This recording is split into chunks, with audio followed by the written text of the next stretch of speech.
frizzled like a fritter. All the women, or rather the witches, were now sitting motionless in their chairs, and staring as though hypnotized at somebody who had suddenly appeared on the platform. That somebody was another woman. The first thing I noticed about this woman was her size. She was tiny, probably no more than 4.5 feet tall. She looked quite young, I guessed about 25 or 6, and she was very pretty. She had a rather stylish long black dress that reached right to the ground, and she wore black gloves that came up to her elbows. Unlike the others, she wasn't wearing a hat. She didn't look to me like a witch at all, but she couldn't possibly not be one. Otherwise, what on earth was she doing up there on the platform, and why? For heaven's sake, were all the other witches gazing at her with such a mixture of adoration, awe, and fear? Very slowly, the young lady on the platform raised her hands to her face. I saw her gloved fingers unhooking something behind her ears, and then she caught hold of her cheeks and lifted her face clean away. The whole of that pretty face came away in her hands. It was a mask. As she took off the mask, she turned sideways and placed it carefully upon a small table nearby. When she turned round again and faced us, I very nearly screamed out loud. That face of hers was the most frightful and frightening thing I ever seen. Just looking at it gave me the shakes all over. It was so crumpled, and when its eyes so shrunken and shriveled, it looked as though it had been pickled in vinegar. It was a fearsome and ghastly sight. There was something terribly wrong with it, something foul and putrid and decayed. It seemed quite literally to be rotting away the edges, and in the middle of the face, around the mouth and cheeks, I could see the skin and cankered and worm-eaten, as though maggots were working away in there. There are times when something is so frightful you become memorized by it and can't look away. I was like that now. I was transfixed. I was numb. I was magnetized by the sheer horror of this woman's features. But there was more to it than that. There was a look of serpents in those eyes of hers as they flashed around the audience. I knew immediately, of course, that this was none other than the Grand High Witch herself. I knew also was why she had worn a mask. She could never have moved around in public, let alone book in a hotel with her real face. Everyone who saw her would have run away screaming. "The doors!" shouted the Grand High Witch in a voice that filled the room and bounced around the walls. "Are they chained and bolted?" "The doors are chained and bolted, your grandness," answered a voice in the audience. The brilliant snake eyes that were set so deep in that dreadful, rotting, worm-eaten face glared unblinkingly at the witches who sat facing her. "You may remove your gloves," she shouted. Her voice, I noticed, had the same hard metallic quality as the voice of the witch I had met under the concord tree, only it was far louder and much, much harsher. It rasped, it grunted, it snarled, it scraped, it shrieked, and it growled. Everyone in the room was peeling off their gloves. I was watching the hands of those in the back row. I wanted very much to see what their fingers looked like, and whether my grandmother had been right. Ah, yes! I could see of them now. I could see the brown claws curving over the tips of the fingers. They were about 2 inches long. Those claws are sharp, and the ends. "You may remove your shoes," barked the Grand High Witch.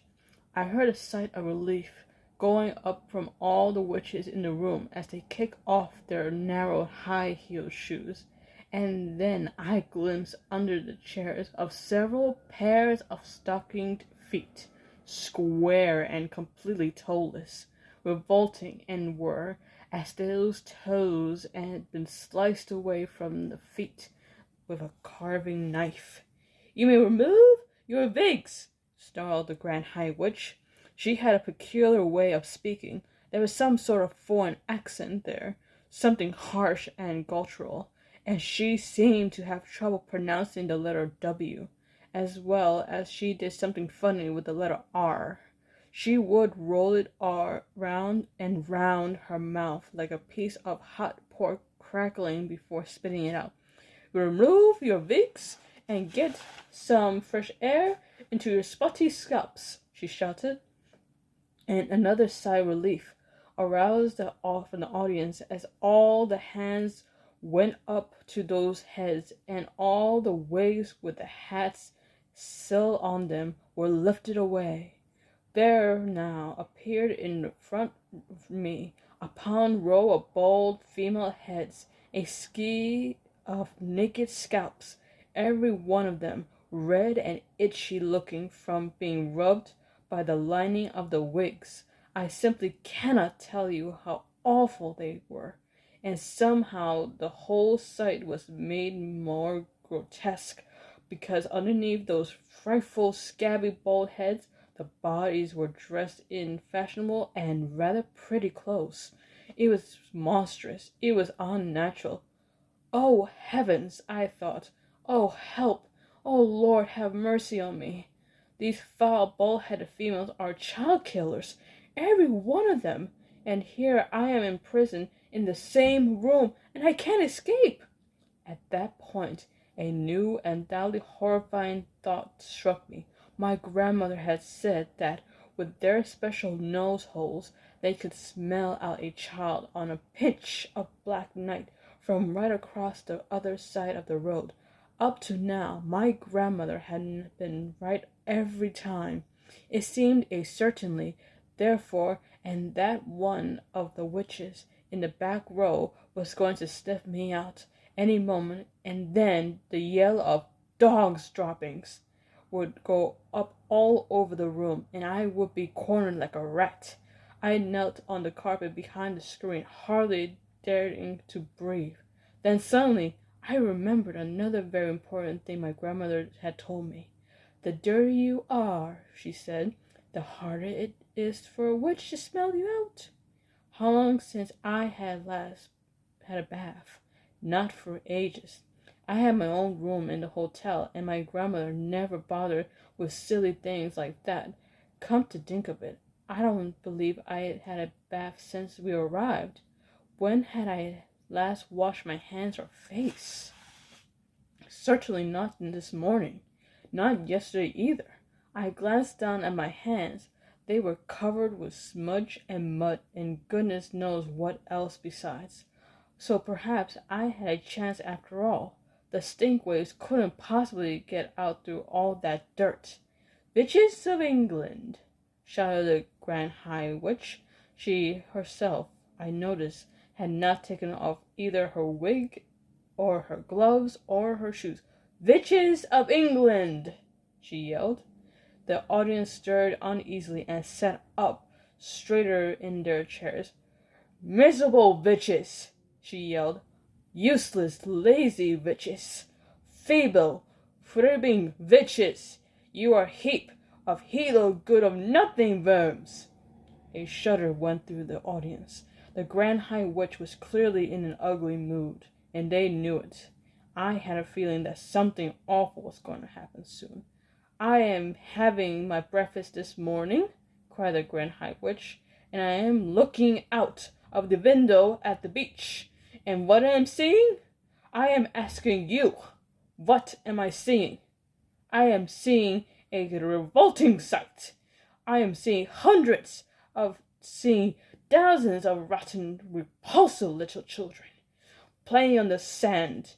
It is putting me right off my food. Have yet you not get rid of them?"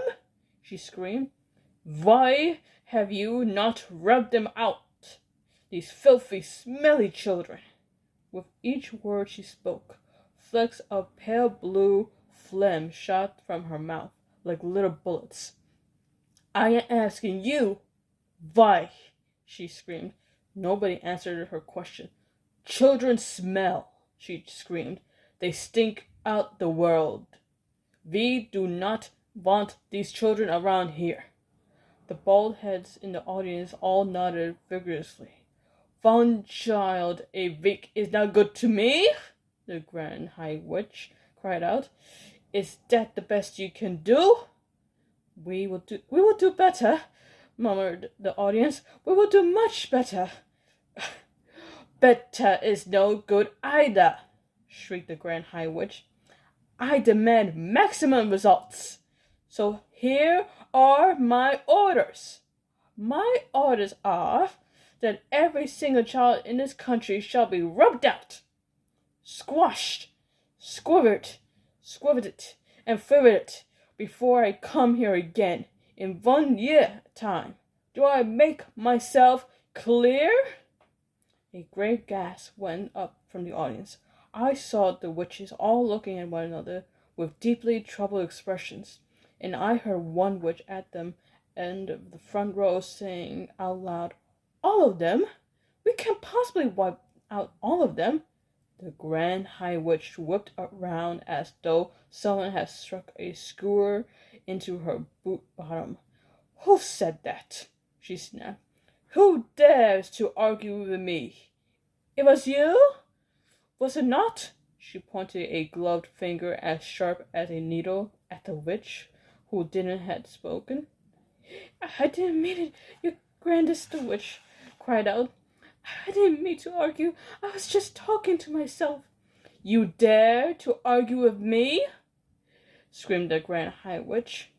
"I was just talking to myself," cried the wretched witch. "I swear, your grandest." She began to shake with fear. The Grand High Witch took a quick step forward, and when she spoke again, it was a voice that made my blood run cold. "A stupid witch who answers back must burn until her bones are black," she screamed. "No, no," begged the witch in the front row. The Grand High Witch went on. "A foolish witch without a brain must sizzle in a fiery flame." "Save me," cried the wretched witch in front row. The Grand High Witch took no notice of her. She spoke again. "An idiotic witch like you must roast upon the barbecue." "Forgive me, your grandest," cried the miserable culprit. "I didn't mean it." But the Grand High Witch continued with her terrible recital. "A witch who dares to say a wrong will not be with us very long." A moment later, a stream of sparks that looked like tiny white-hot metal fillings came shooting out of the Grand High Witch's eyes and flew straight towards the one who had dared to speak.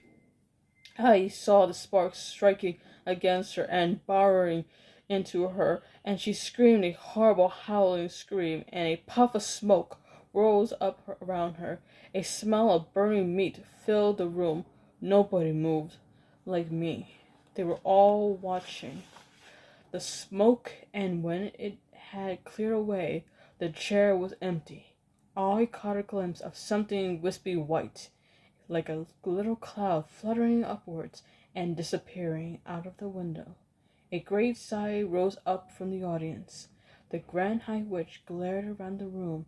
"I hope nobody else is going to make me cross today," she remarked. There was a deathly silence. "Frizzled like a fritter," said the Grand High Witch. "Cooked like a carrot. You will never see her again. Now we get down to business."